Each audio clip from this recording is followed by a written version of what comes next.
All right, guys, what is going on? Let's talk about the ethics of outsourcing today. Is it a good thing? Is it a bad thing? Is it good for the people we hire? Is it bad for our own economy? It's a topic not a lot of people want to talk about, but they think about it. And I think people have some ideas. So I want to get into that today.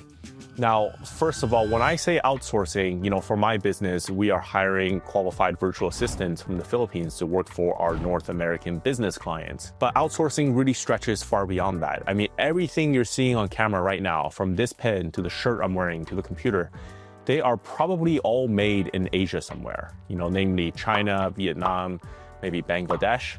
So when you look at what it takes for, a country like that to make this t-shirt, and evaluate and scrutinize the working conditions, I think there's a better argument there to say, hey, can we make things better, more ethical? Are they getting breaks? Is it a safe working environment? Are people paid fairly? When we're talking about outsourcing in the remote global workforce context, like hiring an admin assistant or a certified public accountant or a solar designer from the Philippines who are just working from home on their computer with a headset, I think the same scrutiny can't really be applied because they're just working from home. And if they don't like their job, they can just close the laptop and be on their way. And frankly, be able to find many options in this growingly competitive industry. So that's the first thing I'll point out.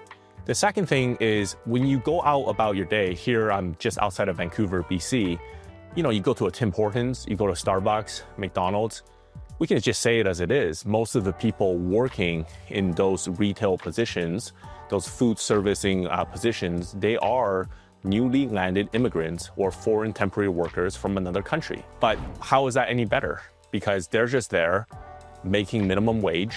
And, in a city like Vancouver, they have no chance of affording rent. So you can make the argument that they're, on a purchasing power parity aspect, their quality of life is lower here because they're making minimum wage, but now they got to pay $2,500 to $3,000 a month for rent. Now, is outsourcing bad for your local economy? Is it bad for your own city, your town? Potentially, right? Because the idea you're thinking is, if I hire someone from the Philippines, like an admin assistant, then I don't need to hire somebody locally. Well, I'd like you to think about this because that's a very black and white way of looking at it, but the reality is building a business is a journey. And most business owners, if you meet them, they're going to tell you it's very hard to grow and scale their business. It's very hard to hire someone, commit them to full-time benefits and taxes just to try a new sales effort or just to expand seasonally for, let's say, their peak season for sales.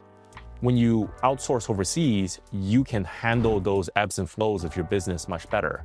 And you can get to a size, you can scale and grow faster to a size before you can actually sustain more local hires. So I would say that, if you have a remote team of salespeople, of marketers, and that helps get your business past a certain threshold, say 7 figures or 8 figures, then you might actually be able to hire more people locally. Whereas if you're just aiming to hire people locally in the first place, maybe you never get there because your business is bankrupt. So now let's talk about what outsourcing really means. All you're doing is you're expanding your job search from your very small zip code area to people who can come in locally to your business to the entire world.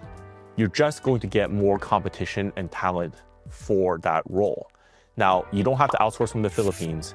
You can outsource from Croatia, from Ukraine, from Moldova, from Estonia. There's an entire world out there. Basically, everything in North America is overpriced, especially labor and service. So you can look for exceptional talent anywhere in the world and have a competitive advantage for your business. And the reality for many of these individuals is they just don't have the same opportunities that we do. So when they are able to contribute to your business, they put everything that they have behind that opportunity. And actually, a virtual assistant job isn't an entry-level job, say in the Philippines. It's actually considered an opportunity for middle class and up, because you have to have a space at home. You have to have a computer and working internet and all that stuff to allow you to work virtually. And what you're doing is, when you hire someone there, is you're giving them a high-paying job for them to support their family, to take out a mortgage and take out a car. So you're changing not just their life, but you're starting the domino effect for them to start building generational wealth. And also, if you look at China right now, a lot of new grads are unemployed because their education system is really competitive. China spits out a lot of very intelligent people every year from their university systems or school systems, but the only jobs available to them are just factory production jobs where they're making t-shirts like this. That's just a reality. So I think I read somewhere the youth unemployment rate in China is over 20%. So there's no fit for that skill. And you can make the same argument for the Philippines. You know, like you're getting top graduates in the law school, in the business schools over there, accountants, analysts. But what's waiting for them is like a call center job where they're just answering customer service about where your shoes are at from Nike. Now, if you have the opportunity to hire them, that's what I'm saying is you're going to be able to tap into that skill. You're helping them, you're helping your business. And when your business grows, you're going to be able to help your customers. You're going to be able to hire more people locally. So if you ask me, is outsourcing ethical? Yes, I think so. But not only that, I think the world is going to do it and is going to move forward whether you join or not. So it's imperative that you prepare your business to stay relevant and stay ahead. Give us a call if you need help with outsourcing. We place vetted virtual assistants from the Philippines for businesses just like yours.